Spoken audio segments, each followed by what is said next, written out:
Diary milk வச்சு சூப்பரான ஒரு கொழுக்கட்டை பண்ண போகிறேன். ரொம்ப சிம்பிளாக ஈஸியாகவே பண்ணிடலாம். இந்த டேஸ்டியான சாக்லேட் கொழுக்கட்டை எப்படி செய்கிறதுன்னு இந்த வீடியோவில் பார்க்கலாம். கொழுக்கட்டை மாவு ரெடி பண்ணுறதுக்காக ஒரு பவுலில் 1 கப் அரிசி மாவு, தேவையான அளவு உப்பு, சூடான தண்ணியும் சேர்த்து மிக்ஸ் பண்ணலாம். தண்ணி ரொம்ப சூடாக இருக்கிறதுனால ஸ்பூன் வச்சு மிக்ஸ் பண்ணதுக்கப்புறம் அது கொஞ்சம் ஆறினதுக்கப்புறம் நம்ம நல்லா பிசைஞ்சு எடுத்துக்கலாம். 1 கப் அரிசி மாவுக்கு 1 கப் தண்ணி எடுத்துருப்பேன். நீங்கள் உங்கள் மாவுக்கு ஏற்ற மாதிரி கொஞ்சம் கொஞ்சமாக தண்ணி ஊற்றி பிசைஞ்சு எடுத்துக்கோங்க. நல்லா கொதிக்கிற தண்ணி ஊற்றினா தான் கொழுக்கட்டை நல்லா சாஃப்டாக வரும். சில மாவுக்கு கொஞ்சமாக தண்ணி போதும், சில மாவுக்கு அதிகமாக தேவைப்படும். அதுக்கு ஏற்ற மாதிரி நீங்கள் தண்ணி ஊற்றிக்கோங்க.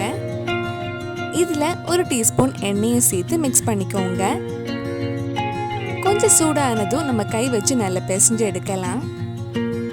மாவு ரெடி பண்ணதுக்கப்புறம் நம்ம உருண்டை பிடிக்கலாம். மாவு கையில் ஒட்டாமல் இருக்கிறதுக்காக கொஞ்சமாக கையில் எண்ணெய் தடவிக்கோங்க.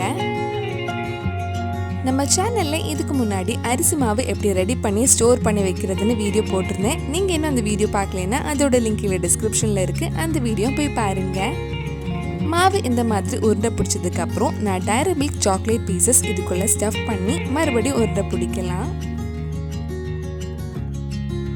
கடைசியாக உருண்டை பிடிக்கும் போது வெடிப்பு எதுவும் இல்லாமல் அழகாக உருண்டை பிடிச்சிக்கோங்க.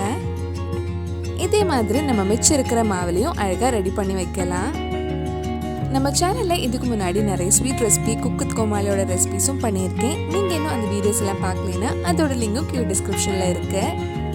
இந்த மாதிரி எல்லாம் அழகாக உருண்டை பிடிச்சதுக்கப்புறம் நம்ம வேக வச்சு எடுக்கலாம். வேக வைக்கிறதுக்காக நான் ஒரு இட்லி தவாவில் கொஞ்சம் தண்ணி சூடு பண்ண வச்சுருக்கேன். தண்ணி நல்லா கொதிச்சதுக்கு அப்புறம் நம்ம இட்லி தட்டில் வச்சு கொழுக்கட்டை ஒரு 7 இல்ல 10 நிமிஷம் வேக வச்சு எடுக்கலாம். அவ்வளவுதான், ரொம்ப டேஸ்டியான சாக்லேட் கொழுக்கட்டை ரெடி ஆயிடுச்சு. இது பண்ணுறதுக்கு ரொம்ப டைம் ஆகாது, ரொம்ப சிம்பிளாக ஈஸியாகவே பண்ணிடலாம். கண்டிப்பாக நீங்களும் இந்த ரெசிபி உங்கள் வீட்டில் செஞ்சு பாருங்கள். பிடிச்சிருந்தா இந்த வீடியோவை லைக் பண்ணுங்கள், உங்கள் ஃப்ரெண்ட்ஸ் அண்ட் ஃபேமிலிக்கு ஷேர் பண்ணுங்கள்.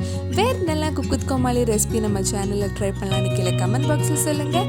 நீங்கள் இன்னும் என்னோட சேனலை சப்ஸ்கிரைப் பண்ணலைன்னா மறக்காமல் சேனலையும் சப்ஸ்கிரைப் பண்ணுங்கள். கூடவே அந்த பெல் ஐக்கனை ப்ரெஸ் பண்ணால் நான் புது வீடியோ போட்ட உடனே உங்கள் ஃபோனுக்கு நோட்டிஃபிகேஷன் வந்துடும்.